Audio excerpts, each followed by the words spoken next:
Hello everybody and welcome back to OMB Reviews. I am the critic who is a cynic, hoping you're doing well, and today I've got a little bit of mood lighting. Just going to try that out with different colors. Let me know what color you think I should have behind me next. And today we're going to be talking about The Lord of the Rings, The Rings of Power. We finally have a teaser trailer, and oh man, talk about underwhelming, and we'll talk a little bit more about it in just a second. But before going any further, though, please make sure you smash that like button, light that fire button if you're watching over on Odyssey, and also make sure that you are subscribed to the channel with that bell notification turned on. That way you know every time a new video or live stream goes live on the channel. So, by way of Bounding Into Comics, our good friends over at Bounding Into Comics, we have this article talking about how Prime Video has announced the Lord of the Rings show's official title, release date, and plot details. And here is my biggest issue with the trailer. It looks fake. It looks like a complete CGI fest. Here's the issue. Apparently, much of it, if not the vast majority of it, was actual practical effects. Now, that's a bit of an issue when your practical effects look like CGI, probably because there was a mixture of CGI effects in this. I don't believe for a second that, for instance, when they show the actual title of the show, that was just purely metal that they had just forged, for instance. However, the pouring of the metal, things like that, all of that was actual practical effects, and they actually show a bit of behind the scenes, and they show a bit of photographs of the process of how they made that title sequence. And it's just really sad that you have the ability to, and they are using the ability to have practical effects to do this, and yet it just doesn't even look right. It just doesn't even look real. It doesn't even look like it is authentic, and that, I think, kind of gives me a worrying sign of the show, especially since it looks like a title sequence that someone with half-decent design skills, who is a fan of the series, could have made in about a day. That is the amount of effort it seems like they put into this trailer. And again, it looks like they actually put in a lot more effort than that. They probably spent a crap ton of money, in fact, on not just the filming process, but also on the practical effects being used. Again, they actually used wood carvings and actual liquefied metal to film part of, if not all of, the vast majority of this trailer sequence. The biggest issue I have with it, though, is that this series has been in development for many, many years now. This series has been in development hell for much of that time as well. They have, again, there's been countless rumors, there's been countless reports about things going just wrong behind the scenes, disagreements over the story. Of course, there was the famous iteration of them essentially firing someone who was known to be the premier Tolkien expert off of the sets, basically either firing him or telling him not to come back, etc. So that, to me, was already a worrying sign about whether or not this series was actually going to be respectful of the source material, actually respectful of the work of Tolkien, when you have the premier expert no longer as a part of the process.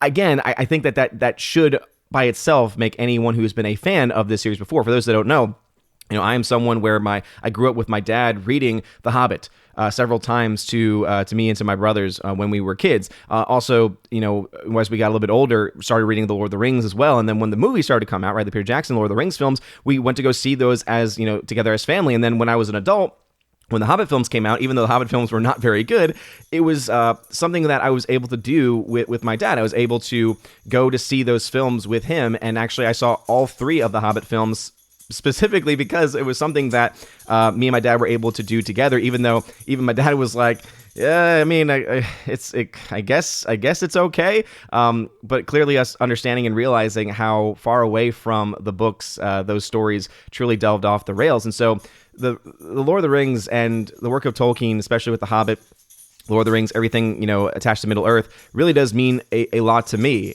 just at a personal level. And so to see what they're doing here, it kind of reminds me a lot about how The Hobbit made me feel, right? The only thing that The Hobbit had going for it was that it was still able to be seen. I was able to still see that, with my dad, and so it was still special for that very reason. But even my dad, I don't think that he would.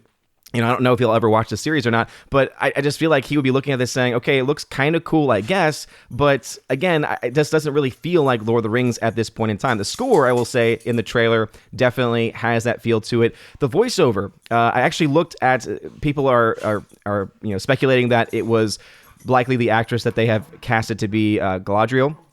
And again, looking at her, she actually looks like she has the look of someone that could be a younger Cate Blanchett type character. Like, so there definitely is some similarities between the two, I would say, as the overall look, but there's nothing similar at all when it comes to the actual voice. Now, I understand, we can't really expect them to consistently and always try and either cast Cate Blanchett or get someone that sounds exactly like Cate Blanchett, because that's kind of not the reason and not the purpose for making these types of shows and movies. Of you don't just try and match what came before it, right? Or what actors or actresses came before in a movie or a series, right? That would just be kind of redundant over time, because eventually people are going to say, wait, why did they cast this? This doesn't make any sense unless you've actually seen the previous material. So I understand them wanting to go in a different direction, but the voiceover, to me, as I said, again, it kind of just came across, the entirety of the trailer came across as something that just had no effort into it, but apparently there was a lot of effort into it. Not to mention, when she's doing the voiceover for it, she puts on this randomly weird accent for saying Mordor. Like, she's totally just speaking about the Rings of Power, right? So the classic line from the novel, about the 3 rings for the elves, the 7 for the dwarves, the 9 for the rings of men. So that, again, was kind of cool just to have that, those words in it. But the way it was being spoken, I don't know. It just, again, came across as something that was very low-key, very low effort. But as it says right here, on Wednesday, Amazon Studios finally announced the title for its upcoming Lord of the Rings show, The Rings of Power. And again, I think that's pretty cool. I think there are a lot of things in this story, if they are going to remain true to the source material, which I think there's a lot of doubts about, that could actually be cool. Because, again, seeing the actual coming together of the rings, right? The forging of these rings and the impacts of those rings. I think that could be a really cool concept to actually play out and see. The issue, of course, is that Amazon is the one in charge of this. The issue, of course, is the fact that this is coming out in 2022, right? This is being made in the midst of so many things going on right now in Hollywood, as far as directions being pushed, right? Identity politics being shoved down our throats in every single thing. There's been a lot of speculation, rumors about Lord of the Rings, Rings of Power. Now we know it to be going to go in the same route, essentially, right? Being more focused on, hiring diversity training employees, etc., versus actually telling a good story. And I think a big part of that, or a big indicator of that, is, once again, the separation from the Tolkien expert.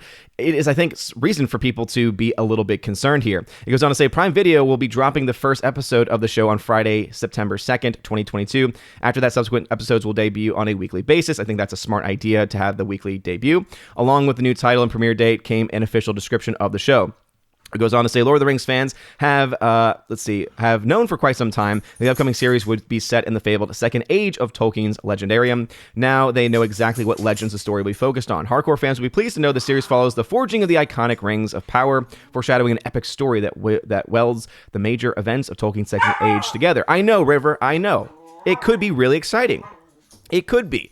However, that would require me to actually have faith and trust in modern Hollywood, and especially in modern Amazon as well, right? A giant corporate behemoth that doesn't really care that much about being respectful of source material, but cares more about trying to make as much money as possible. And even then, would not care necessarily about making fans happy by pushing all kinds of different narratives and all kinds of different nonsense.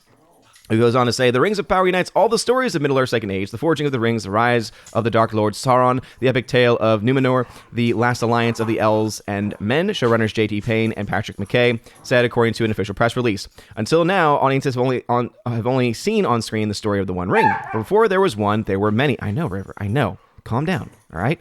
And we're excited to share the epic story of them all. And again, that actually sounds like it could be a really cool story. The press release goes on to detail to show how the Amazon Studios crafted the title logo in an attempt to tout their love and care for the show, despite confirmed details and persistent rumors indicating the series is already making radical changes to Tolkien's story and world. Again, them trying to play cover and to get cover, and I think this is the reason why I think a lot of us are skeptical about this, because the trailer, even though, as you can see from here, they did actually film using actual liquid metal, using actual wood engraving. So they spent a fair amount of money on getting this together. The trailer still looks fake. The issue is that it looks like, to me, they're trying to play cover. They're trying to say, look, this is how much detail we care about.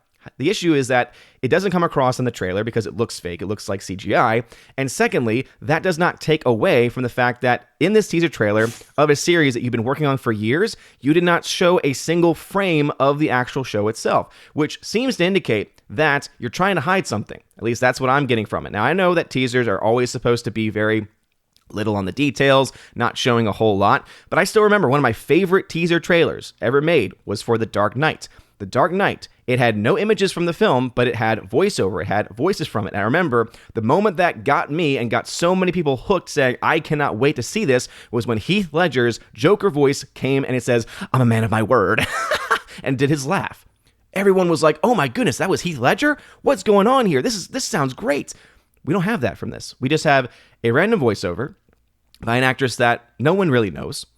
We don't even really know exactly confirmed who the actress necessarily is. And even if we did, it really wouldn't make much of a difference anyway, because as I said, it doesn't really give us a whole indication of the show because all it's doing is reading a line from the books, right? Reading a line from The Lord of the Rings. And so it's something that all of us already know. So it's like they're trying to say, hey, look, this is how much we care. Remember all the rings of power? I remember, right? That's what it seems like they're trying to, entice people in to follow along the story.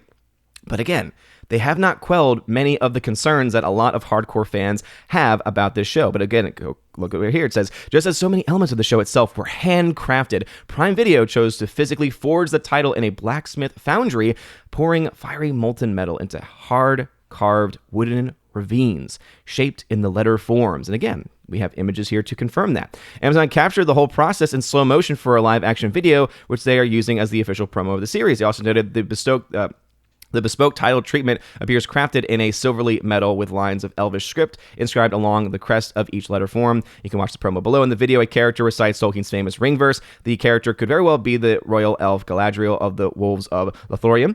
In October of 2020, it was announced that Morfred Clark of his Dark Materials and Personal History of David Copperfield has been cast as the character previously portrayed by Cate Blanchett. And again, as I said, the look, I think, works, but if that's the voice, I don't necessarily know. Amazon Studios' official announcement revealed many additional details regarding the show's plot. It will take place 1,000 years before The Hobbit and Lord of the Rings and will begin in a time of relative peace. The show will follow a large ensemble of characters, both familiar and new. Familiar and new. As long as it means new, as far as has not been portrayed on the big screen before, but is still based in Tolkien's universe, okay. If it's new because you're creating new characters, that is a giant red flag, as they confront the long-feared reemergence of evil to Middle-earth. Presumably, this new evil will be Sauron, who will likely serve as the show's primary antagonist. The ensemble cast will include characters and settings from the darkest depths of the Misty Mountains to the majestic forests of the elf capital of Lindon to the breathtaking island kingdom of Numenor to the farthest reaches of the map. These kingdoms and characters will carve out legacies that live on long after they are gone. That is at least the hope. So, again, it asks the question there at the end about what we think about this bit of news, and I would say, again, I don't think that we have been really given enough at this point to have any of the fears, to have any of the concerns really quelled at this point. And I would, again, point out that they spent so much money on this title sequence to make it look real and authentic. And in the end, because of them probably adding some CGI elements, I'm pretty sure that the smoke that they added in looked like it could have been CGI at one point. And also the final title reveal as well looked like that was definitely at least played around with in post-production to make it look, to have that pop to it. I think it needed a little bit of CGI to help that. And I think that these elements just ended up making it just look completely fake. And so it's sad because it's so cool that they were able to, kind of have that going on. I think it would have been cooler if they were in a foundry. Why not have a blacksmith actually making the letters? That could have been cool, because then you could have actually showed a physical real person with a hammer. And hell, you could have even had it be an actual character from the show. You could have had it been one of the dwarves from the show. You could have had it be one of the elves from the show. You could have had it be so many other things that could have given people a glimpse of, oh, this is the direction they're going in, or oh, this is the look of this specific type of character. But they haven't done that. It's set to come out in September, so they still have some time, and there'll probably be more trailers that are revealed over time.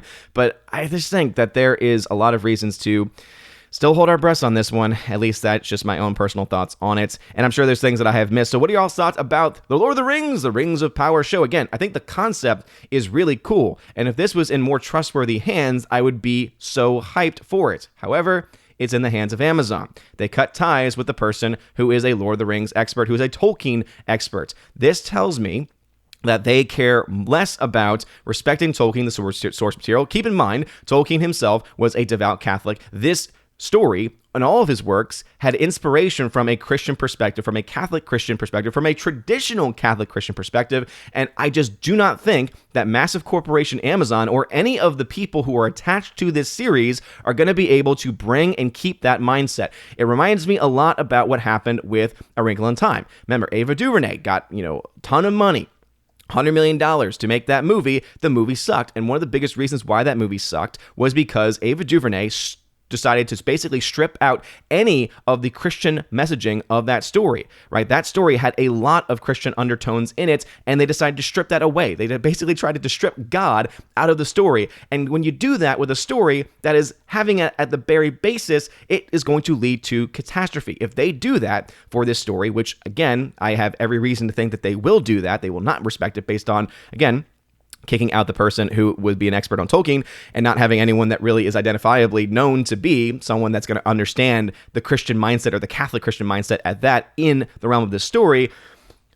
It's going to give me reason to pause and to hold my breath on this one. But what are y'all's thoughts? Do you think The Rings of Power is going to be good? Again, the concept sounds great. I don't necessarily believe that they're going to be able to actually follow up with it, though. Let me know your thoughts in the comment section down below. If you like this video, smash that like button, loud that fire button if you're watching over on Odyssey. You're all amazing and beautiful people. I hope you all have a very wonderful rest of your day. And I do want to shout out my newest Patreon members, to Jonathan, and also someone who joined just the other day as well, and that is Jaimir Ari Hymason. Thank you for joining. Have a wonderful day, everybody, and as always, God bless.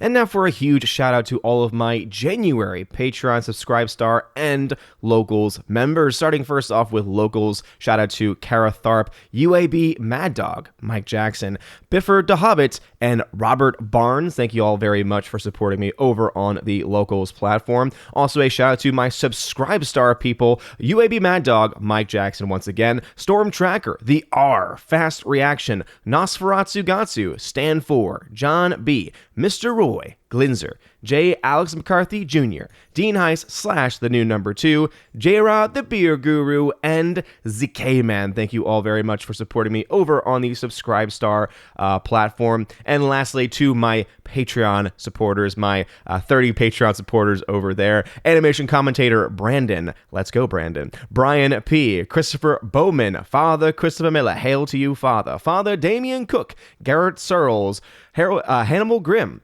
Harold Francis, Inflamed Wood, Jacob Juice, Jeffrey Toon, Joe Horn, Jonathan Carney, Gomer Kyle, 79, Lance, Laura, The Modern Major General Story, Mike Jackson, Mad Mitch Dunaway, Mondo Spieler, Mr. Peabody, On to June, Orange Hat Reviews, Out of Step with Reality, Priscilla Hall, Rosetta Ellen, Stan Andrian, Miss Martin Muses, Theodore Benden, and Tina Bojan, and of course, Tina B, the Empress of the Universe. Thank you all so very much for your love and for your support. And if you want your name shouted out at the end of every live stream and at the end of every video, please make sure that you support me over on a Patreon Subscribe Star or on Locals. Also, you get a ton of other goodies if you support at the Army of Asgard level and above. Starting at the Army of Asgard level, you get access to various giveaways that I do during the month, including various 4K titles.